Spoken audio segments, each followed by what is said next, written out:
देश और दुनिया का कोरोना वायरस का अपडेट आपको हम इस वीडियो में बताएंगे। इसके साथ ही कोरोना वायरस के वैक्सीन का ताज़ा अपडेट भी। शुरू करते हैं भारत के अपडेट के साथ। भारत में कोरोना वायरस के केस अब 97,67,000 से ज़्यादा हो गए हैं। वहीं 1,41,772 लोगों की मौत देश में कोरोना से हो चुकी है। वहीं भारत में अब भी कोरोना वायरस के एक्टिव केस 3,72,293 हैं। खास बात यह है कि 92,53,000 से ज़्यादा लोग देश में कोरोना वायरस से पूरी तरह ठीक भी हुए हैं। कोरोना वायरस का रिकवरी रेट 94.74% हो गया है। ये अनलॉक 1 के समय 47% से कुछ ज़्यादा था, जो तब से अब 2 गुना हो गया है। महाराष्ट्र, कर्नाटक और आंध्र प्रदेश में सबसे ज़्यादा कोरोना के केस देश में रिपोर्ट हुए हैं। वहीं केरल और पश्चिम बंगाल में कोरोना के मामले बढ़ गए हैं। राजधानी दिल्ली में फिलहाल कोरोना के मामलों में पहले की तुलना में राहत देखने को मिली है। दिल्ली के स्वास्थ्य मंत्री सत्येंद्र जैन ने कहा कि राजधानी का पॉजिटिविटी रेट घटा है। दिल्ली में कल 2463 पॉजिटिव केसेस आए। पॉजिटिविटी 3.42 थी।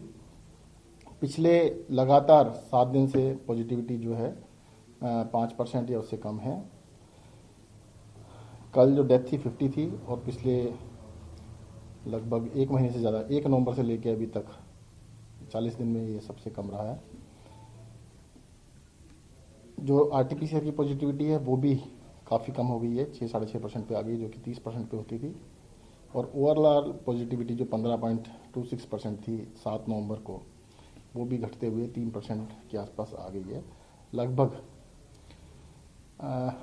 80% से ज़्यादा पॉजिटिविटी में कमी आई है। तो दिल्ली के अंदर ये संतोष की बात है कि कोरोना लगातार 7 नवंबर के बाद से धीरे धीरे कम हो रहा है और अब डेफिनेटली कह सकते हैं कि थर्ड वेव मतलब ख़त्म हो रही है। हुई नहीं, अभी चल रही है, ख़त्म हो रही है, कम हो रही है, मतलब बहुत तेज़ी से कम। वहीं सत्येंद्र जैन ने यह भी कहा कि देश में जितने कोरोना मरीजों के लिए बेड दिल्ली में खाली हैं, उतने देश में कहीं और नहीं हैं। दिल्ली में 18,800 बेड हैं हमारे पास, जिसमें से 13,000 से भी ज़्यादा बेड अवेलेबल हैं, वैकेंट हैं। देश के अंदर किसी शहर के अंदर जितने हमारे पास वैकेंट बेड हैं उतने बेड किसी शहर में नहीं है। मतलब बहुत बड़ी संख्या में अवेलेबल हैं। परंतु आईसीयू बेड्स में देखिएगा इमरजेंसी होती है। अगर इमरजेंसी में आदमी लेके जाए तब पता लगे आईसीयू नहीं है तो बहुत दिक्कत वाली बात है। तो उसको रिव्यू किया जाएगा तब। इसी बीच देश में कोरोना के अब तक 15 करोड़ से ज़्यादा टेस्ट हो चुके हैं। 9 दिसंबर को 9,22,000 कोविड सैंपल की जांच हुई।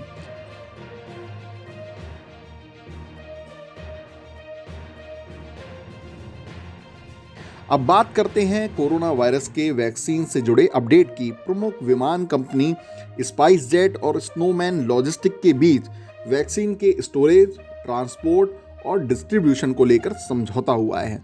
वहीं देश में कोरोना वायरस के वैक्सीन का इंतजार हो रहा है। कोविड-19 वैक्सीनेशन के नेशनल एक्सपर्ट ग्रुप के प्रमुख डॉक्टर वीके पॉल ने कहा है कि सरकार का लक्ष्य है कि अगस्त 2021 तक 30 करोड़ लोगों को कोरोना का वैक्सीन लग जाए। ये कुल मिलाकर एक बड़ी खबर है। इससे पहले देश में 3 वैक्सीन कंपनियों ने कोरोना के टीके की इमरजेंसी उपयोग की अनुमति मांगी थी, जिनमें Pfizer, serum institute of India और भारत बायोटेक शामिल हैं। फाइजर वैक्सीन को अब अमेरिका में जल्द अनुमति मिल सकती है। फाइजर के कोरोना वायरस वैक्सीन को कनाडा ने मंजूरी दे दी है। कनाडा में इस महीने 2,49,000 वैक्सीन की डोज मिलेंगी। वहीं मार्च तक 40 लाख वैक्सीन की डोज कनाडा में उपलब्ध हो जाएंगी।